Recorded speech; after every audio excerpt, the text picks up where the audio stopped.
Hello साथियों, कैसे हैं आप लोग। मैं आशा करता हूँ कि आप लोग इस समय अच्छी तरीके से पढ़ाई कर रहे होंगे और आपका जो तैयारी करने का वो समय है वो बहुत ही अच्छे तरीके से कट रहा होगा। और मैं इससे पहले पिछले वीडियो में मैं बता चुका हूँ, संविधान के भाग 1 की चर्चा कर चुका हूँ।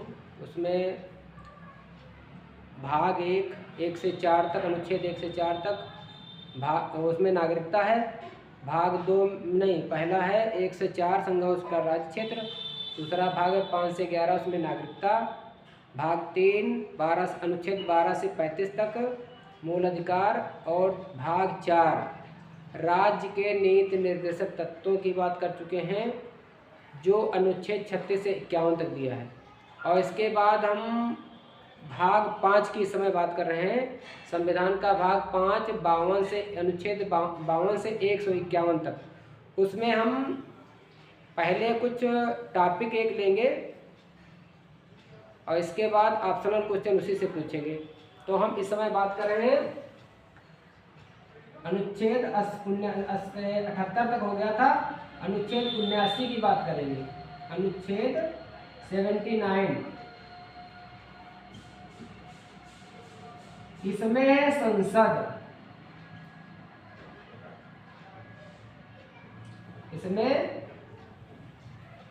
संसद का गठन,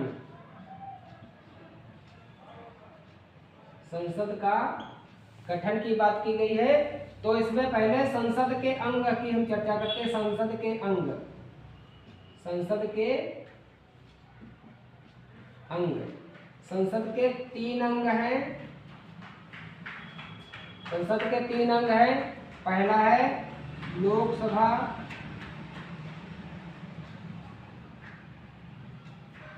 दूसरा राज्यसभा, तीसरा राष्ट्रपति।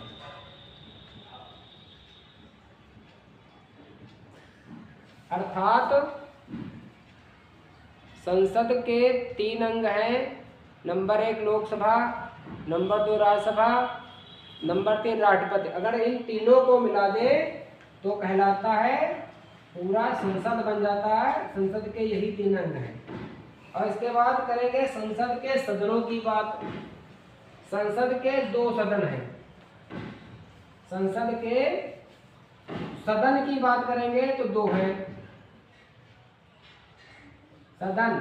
Number 1 Rajya Sabha, number 2 Lok Sabha. अर्थात अगर पूछे ये सदन कितने हैं तो लोकसभा और राज्यसभा की बात आएगी। और इसमें राष्ट्रपति कोई सदन नहीं है, इसलिए अंगों में आएगा लोकसभा, राज्यसभा, राष्ट्रपति। और सदन में आएंगे लोकसभा और राज्यसभा। इसके बाद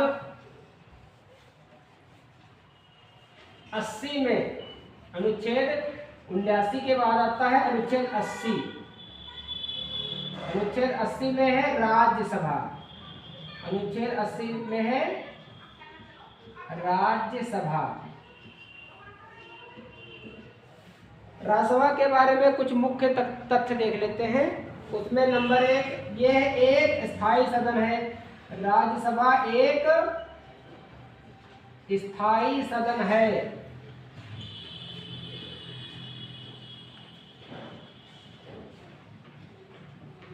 इसका स्थायी का मतलब है ये कभी भी विघटित नहीं होती। नंबर 2, इसके सदस्यों का कार्यकाल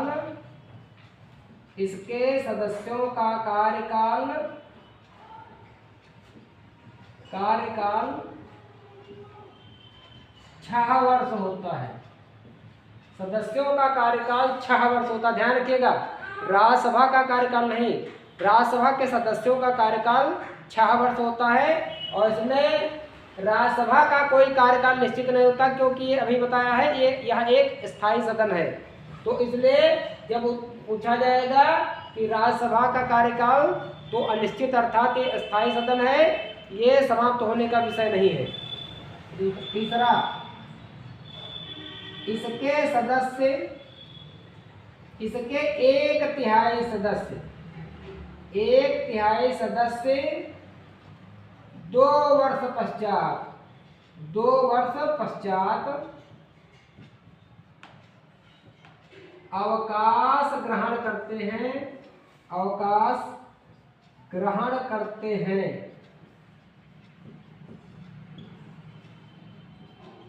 और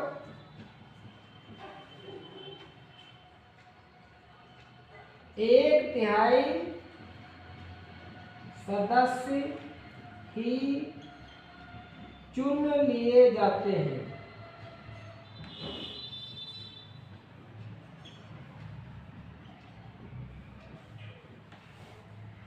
इसका मतलब है राज्यसभा को एक स्थायी सदन इसलिए कहा जाता है क्योंकि ये कभी भंग नहीं होती और इसके 1/3 सदस्य हर 2 वर्ष की समाप्ति पर कह सकते हैं या 2 वर्ष पश्चात कहें या हर तीसरे वर्ष 1/3 सदस्य अवकाश ग्रहण करते हैं और उतने ही सदस्य उसके स्थान पर अर्थात 1/3 सदस्य चुन लिए जाते हैं और इसलिए इसको कहते हैं यह एक स्थायी सदन है।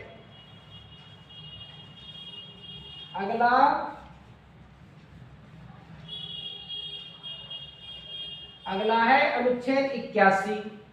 अनुच्छेद 81 की बात करेंगे तो ये समय है लोकसभा के बारे में। लोकसभा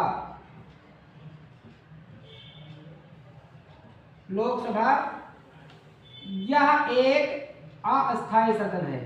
यह एक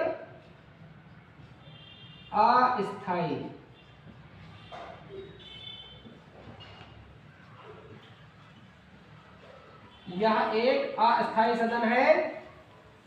इसके सदस्यों का कार्यकाल 5 वर्ष। इसके सदस्यों का कार्यकाल 5 वर्ष होता है। इसके सदस्यों का कार्यकाल कितना होता है? 5 वर्ष होता है। यह एक अस्थायी सदन है अर्थात लोकसभा का कार्यकाल अधिकतम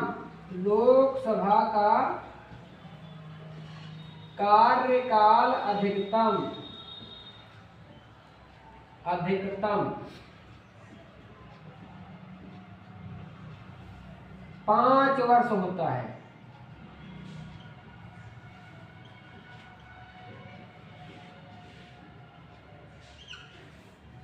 लोकसभा का कार्यकाल अधिकतम 5 वर्ष अर्थात 5 वर्ष की समाप्ति पर लोकसभा स्वतः ही भंग हो जाती है। इसलिए इसको अस्थायी सदन कहा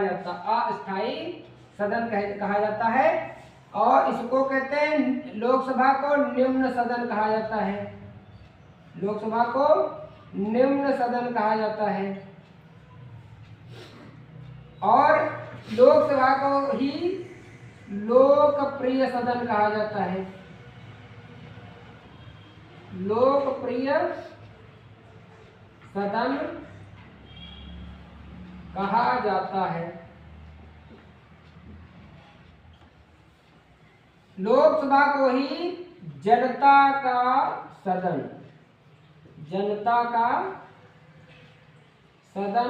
कहते हैं। लोकसभा को ही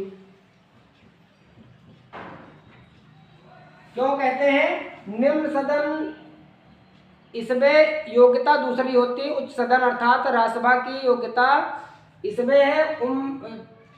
इसमें लोकसभा को लोकप्रिय सदन इसलिए कहा जाता है क्योंकि ये इसमें चुने हुए अर्थात इनका इलेक्शन होता है और इसके लिए वो व्यक्ति भाग लेते हैं अर्थात जनता द्वारा प्रत्यक्ष रूप से जो चुने जाते हैं उनको कहा जाता है लोकप्रिय सदन। इसलिए कहा जाता है जनता का सदन। अभी बताया जनता का सदन इसलिए कहा जाता है क्योंकि जनता द्वारा प्रत्यक्ष रूप से निर्वाचित अर्थात चुने जाते हैं, निर्वाचित किए जाते हैं, इसलिए इसको जनता का सदन कहते हैं।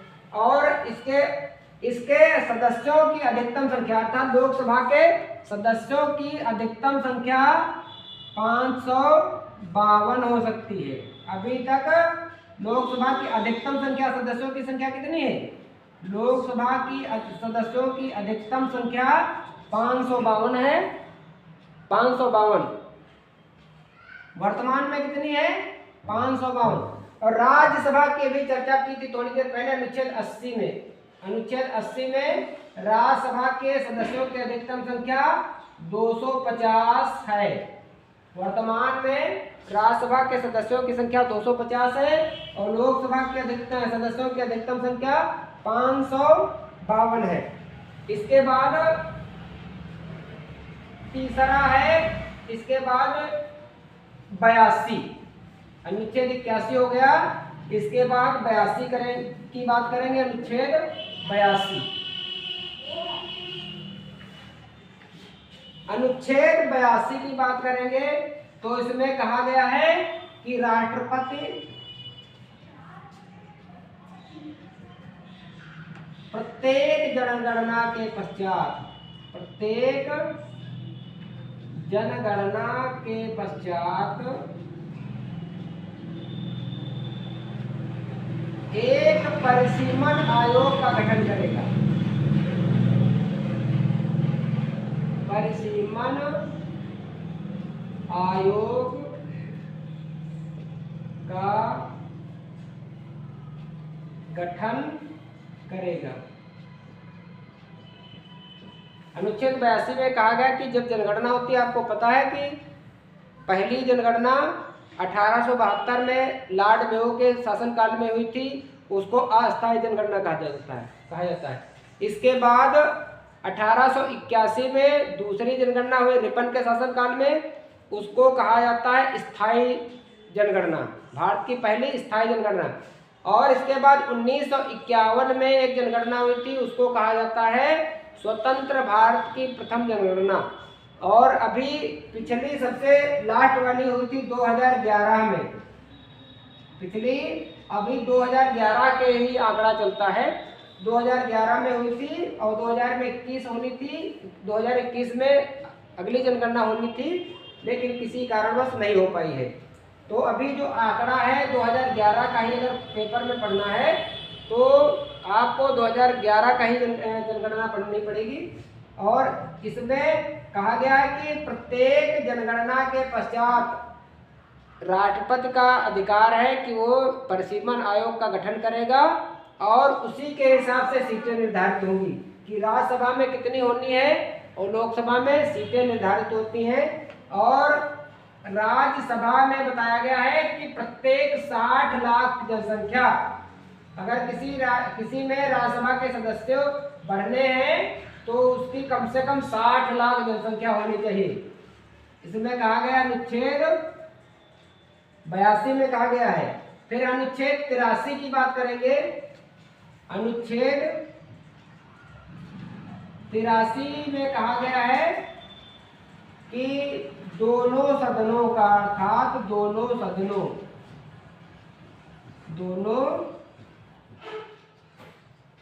सदनों का कार्यकाल, दोनों सदनों के कार्यकाल में बताया गया है। इसमें हम बता चुके हैं लोकसभा का कार्यकाल 5 वर्ष होता है अधिकतम और लोकसभा के सदस्यों का कार्यकाल भी 5 वर्ष होता है। और राज्यसभा के सदस्यों का कार्यकाल 6 वर्ष और राज्यसभा कभी भंग नहीं होती, इसलिए वो समाप्त होने वाला विषय नहीं है। फिर अब हम इसी से रिलेटेड कुछ क्वेश्चन पूछ लेते हैं, रिवीजन के तौर पर हम बात करेंगे। इसके बाद अगले वीडियो में जब आएंगे तो अनुच्छेद 84 से जो लोकसभा के सदस्यों की योग्यताएं बताई गई हैं उसकी हम चर्चा करेंगे। पहले देख लेते हैं, अभी बताइएगा पहला प्रश्न, लोकसभा के सदस्यों की अधिकतम संख्या है वर्तमान में, लोकसभा सदस्यों की संख्या वर्तमान में बताना है। वर्तमान में अधिकतम संख्या, पहला ऑप्शन है option A 530, B 540, C 550, D 552। आप लोग अपना उत्तर बताइए। तो अभी आपको बताया लोकसभा के सदस्यों की अधिकतम संख्या 52 निर्धारित की गई है। अगला प्रश्न है लोकसभा सदस्यों का कार्यकाल। लोकसभा सदस्यों का कार्यकाल कितना होता है? कितना होता है? पहला ऑप्शन है 30 वर्ष, बी ऑप्शन है 25 वर्ष, सी ऑप्शन 35 वर्ष और डी है 21 वर्ष। आप लोग अपना उत्तर बताइए। लोकसभा सदस्यों का कार्यकाल कितना होता है? अर्थात कार्यकाल न कहें, गलत हो गया। कार्यकाल ऑप्शन है 5 वर्ष, 4 वर्ष, 3 वर्ष, 6 वर्ष। ये है, बताइए लोकसभा के सदस्यों का कार्यकाल कितना होता है? अभी बताया। यह एक अस्थायी सदन है, ये 5 वर्ष बाद भंग हो जाती है, इसलिए सदस्यों का कार्यकाल भी 5 वर्ष होता है। अगला प्रश्न है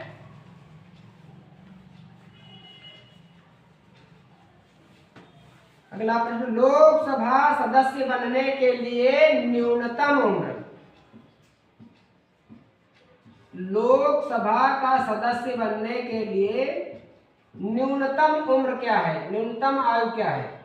पहला ऑप्शन है 25 वर्ष, बी ऑप्शन 30 वर्ष, सी 35 और डी 21।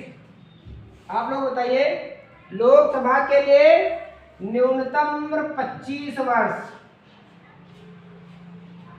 लोकसभा के लिए 25 वर्ष। अगला प्रश्न राज्यसभा सदस्य के लिए, राज्यसभा सदस्य के लिए न्यूनतम उम्र।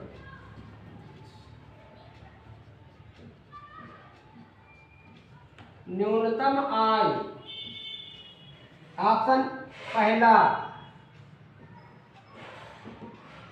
30 वर्ष, वर्ष में ही है सब ऑप्शन में। बी 40 वर्ष, सी 65 वर्ष, डी 25 वर्ष। आप लोग अपना उत्तर बताइए। ये है आपका राज्यसभा के लिए न्यूनतम आयु 30 वर्ष। अर्थात राज्यसभा का अगर सदस्य कोई बनना चाहता है तो उसके लिए कम से कम 30 वर्ष आयु होनी चाहिए और लोकसभा के लिए 25 वर्ष होनी चाहिए। अधिकतम उम्र का कोई प्रावधान नहीं है लोकसभा और राज्यसभा में। अधिकतम उम्र का कोई अभी तक सीमा निर्धारित नहीं की गई है। अगला है राष्ट्रपति बनने के लिए न्यूनतम आयु। राष्ट्रपति बनने के लिए न्यूनतम आयु। पहला ऑप्शन, ऑप्शन ए 30 वर्ष, बी ऑप्शन 35 वर्ष, सी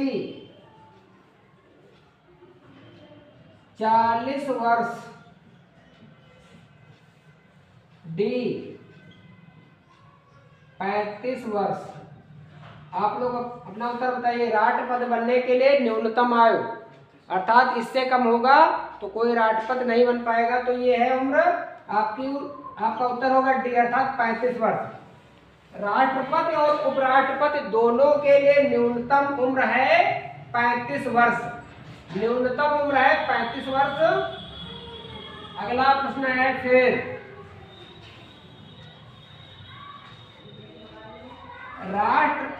राष्ट्रपति का पद, राष्ट्रपति का पद किस देश से लिया गया है?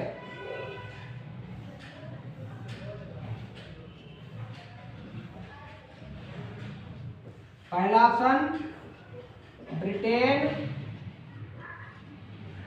बी ऑप्शन रूस, सी कनाडा, डी अमेरिका। आप लोग अपना उत्तर बताइए। राष्ट्रपति का पद कहाँ से लिया गया है? तो आपका उत्तर होगा अमेरिका, डी ऑप्शन। और राष्ट्रपति और उपराष्ट्रपति के दोनों पद, अर्थात दोनों पद अमेरिका के संविधान से लिए गए हैं। और आज का ये वीडियो हम यही समाप्त करते हैं। अगले वीडियो में हम एक बार फिर हाजिर होंगे। और अगर ये वीडियो पसंद आता है तो आप लोग लाइक करें, कमेंट करें, शेयर करें और सब्सक्राइब भी करें और आगे बढ़ने में हमारा साथ दें, जिससे हम पूरी ऊर्जा के साथ आप लोगों का साथ निभाते रहें और आपकी तैयारी को चरम सीमा पर लाने का प्रयास करते रहें। बहुत धन्यवाद।